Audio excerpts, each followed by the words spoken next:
In the last video, we learned how to save out our plugin to a disk file so that it can be reused in other instances of 3ds Max. In fact, it can be used as a plugin in 3ds Max itself. So if I went to my standard primitives, I could now find my new section here, and I could create the plugin which we have designed over the course of the last few videos. So the question I promised to answer in the last video was where this plugin gets stored and how it can be shared with other users. But another question might be what happens if you want to remove this plugin or make other changes to it. So if I select my object and then if I go to Modify panel and start editing my plugin again, I have the editor window, and once I click File in the editor window, it gives us one option, which is the very last one, that says Open Library Directory. And these other options we will cover in other videos. Some of them are obvious, others are not, but they're not really important for now. So if I click the Open Library Directory button, it brings up a Windows Explorer to the correct path where the whole library is stored, from which lab gets its information from regarding what plugins you have and what templates you created and other information like that. So this library directory contains a bunch of folders in it, and it contains a file called library.db. This library.db file is kind of a cache that the lab uses to organize all the objects so that it doesn't have to rescan them every single time. There is a bin directory, and this contains binary assemblies. As you can see, I have a bunch of different assemblies here, and I also have some debugging information for some of them. Basically, whenever I compile things, I just compile them into this directory. And this way, the lab, or Coden, which the lab runs on, then goes and scans this directory and pulls out any objects from these DLLs, which you can then reuse in your plugins.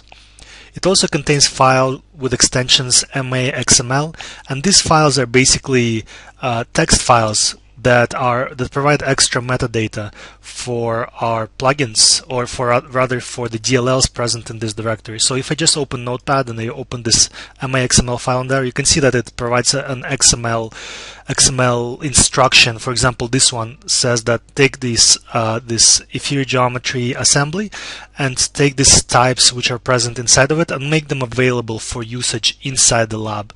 And only these objects will be available for usage, because we don't really want a lot of unnecessary objects which are just cluttering up the view. So we also have the same files, the MA/XML files, for some default built-in .NET assemblies.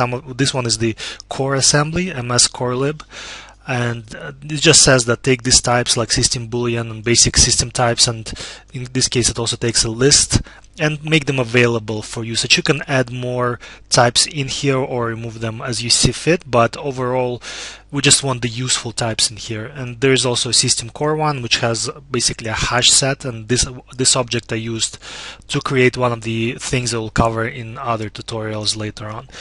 So this was the bin directory, the SRC directory that contains scripts, and they're precompiled versions of the scripts, and we will cover scripting inside the lab in a future video.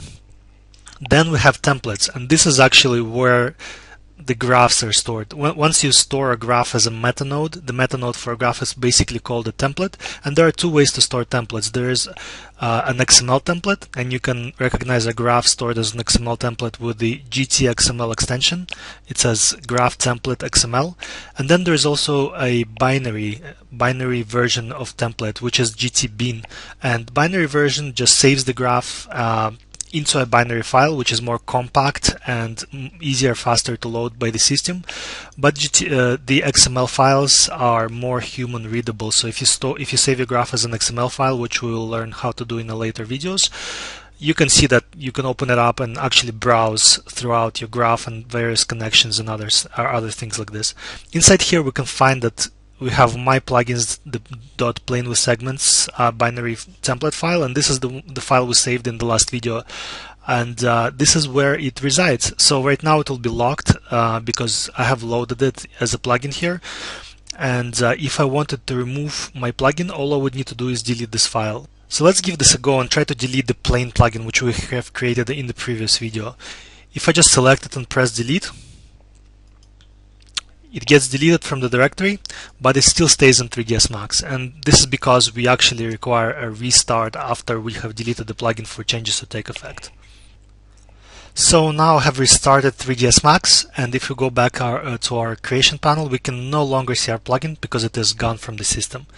And to get it back, all we have to do is go back here and undelete our plugin. So if I bring it back, next time we start up 3ds Max, it will be back in the creation panel. And whenever you save plugins, you can always go back to this library directory over here, and you can delete them or move them or temporarily move them to another location.